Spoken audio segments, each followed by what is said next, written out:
বন্ধুরা, আজ আমি বানাচ্ছি বড়ি ভাপা। দেখো এখানে নিয়ে নিয়েছি বেশ অনেকটাই বড়ি। আর আমি নিয়ে নিয়েছি বড়ির জন্য মশলা। এখানে 2 চামচ কালো সর্ষে, 2 চামচ সাদা তিল, আর 1-1.5 চামচের মতো পোস্ত, আর বেশ কিছুটা কাঁচা লঙ্কা, আর কিছু চিনেবাদাম। এখানে ধনেপাতাও কুচি কুচি করে নিয়েছি। এবার আমি সর্ষে তেল দিয়ে বড়িগুলোকে ভালো করে ভেজে নিচ্ছি। ভেজে দেখো লাল লাল করে ভেজে নামিয়ে নিলাম। এবার আমি মশলাটা বেটে নেব। আর ততক্ষণ কড়াইতে জলও বসিয়ে দিই, জলটা গরম হতে থাক। এটার মধ্যে আমি টিফিন বক্সে দিয়ে ভাপা করব। দেখো মশলাটা কিন্তু আমি শিলনোড়ায় বেটে নিচ্ছি। আর মশলার মধ্যে আমি নুন, চিনি আর হলুদ দিয়ে দিয়েছি।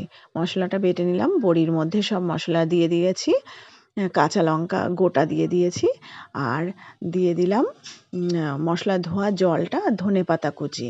ভালো করে মশলাটাকে মেখে নিলাম, আর কিছু কাঁচা সর্ষে তেল অনেকটাই দিয়ে দিয়েছি।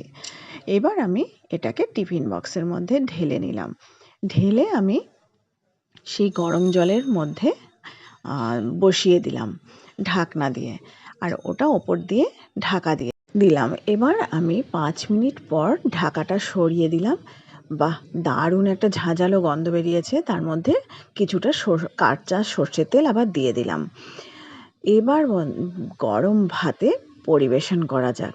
আমার ভিডিও ভালো লাগলে অবশ্যই সাবস্ক্রাইব করে দিও, কমেন্ট করে দিও।